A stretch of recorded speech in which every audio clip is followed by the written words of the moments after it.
નમસ્કાર મિત્રો, હું Chintan Bhatt, assistant commissioner of labour Porbandar તરીકે અહીંયા ફરજ બજાવું છું. હાલમાં વર્તમાનમાં આપણે જોઈએ તો મેદસ્વીતા એ એક ગંભીર વિષય છે. તો હું આજે ટૂંકી અને શોર્ટ ટિપ્સ આપની સાથે શેર કરવા જઈ રહ્યો છું કે જેનાથી આપ ફિટ કેવી રીતે રહી શકો, મેદસ્વીતા મુક્ત કેવી રીતે રહી શકો છો.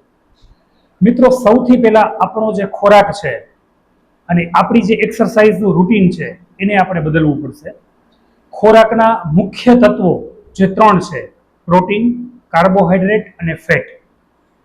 મોટાભાગનો ઇન્ડિયન ખોરાક છે, ભારતીય ભોજન જે છે એ કાર્બોહાઈડ્રેટ એટલે કે કાર્બોદિત પદાર્થોથી ભરપૂર છે.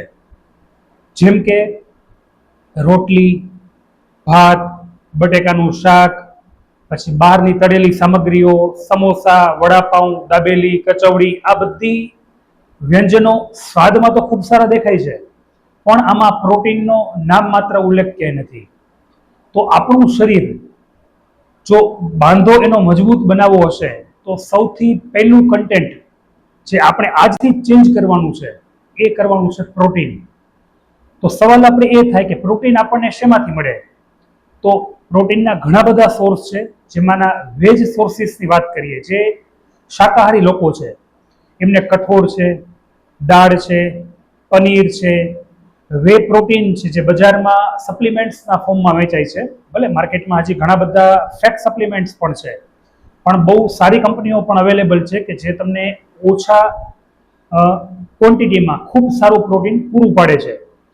તો આ બધું છે કે જે તમને ગુડ પ્રોટીનના સોર્સમાં વેજીટેરિયન્સ લોકો માટે આવે છે. એવી રીતે નોનવેજ જેમ કે ચિકન છે, ફિશ છે, એગ્સ છે, આ બધા નોન વેજીટેરિયન સોર્सेस છે. તો હંમેશા આપણા મિલમાં પ્રોટીનને મેક્સિમમ એડ કરવું. પછી એની સાથે કાર્બોહાઈડ્રેટને બેલેન્સ રાખવું. જેમ કે રોટલી આપણે ખાઈએ છીએ તો રોટલી સાથે શક્ય હોય તો બટેકાનું શાક કે એવું ન ખાતા રોટલી સાથે ચણાનું શાક છે, વાલ છે, રાજમા છે, દાળ છે, સોયાવડી છે, એવું ખાવું. એટલે કે પ્રોટીન અને કાર્બોહાઈડ્રેટ આ બંનેને જ્યારે તમે બેલેન્સ કરો છો, સવારનો નાસ્તો એમાં પણ થોડું પ્રોટીન, બપોરનું જમવાનું એમાં પણ પ્રોટીન, સાંજનું જમવાનું એમાં પણ થોડું પ્રોટીન. તો આપણા આખા મિલમાં જ્યારે પ્રોટીન એડ થશે તો પ્રોટીન આપણા શરીરનો બિલ્ડિંગ બ્લોક છે. શરીરમાં પ્રોટીન એડ થવાથી એ શરીરમાં કાર્બોહાઈડ્રેટની ડિમાન્ડને ઓછી કરશે, શરીરની ચરબી ઘટાડવામાં ખૂબ ફાયદો કરશે અને શરીરને તાકાતવર બનાવવામાં એનો પણ બહુ મોટો રોલ છે. આ સાથે સાથે દિવસમાં 30 મિનિટથી લઈ અને 1 કલાક સુધી ફરજિયાત એક્સરસાઇઝ માટે આપવી. હાલના સમયમાં લોકોમાં એવો ટ્રેન્ડ જોવા મળે છે કે થોડું ઘણું વોકિંગ કરી લે એટલે એ લોકો એમ સેટિસ્ફાઈડ થઈ જાય છે કે અમે કસરત કરી લીધી છે. પણ મિત્રો યાદ રાખજો, ખાલી વોકિંગથી ક્યારે પણ શરીર ઉતરશે નહીં.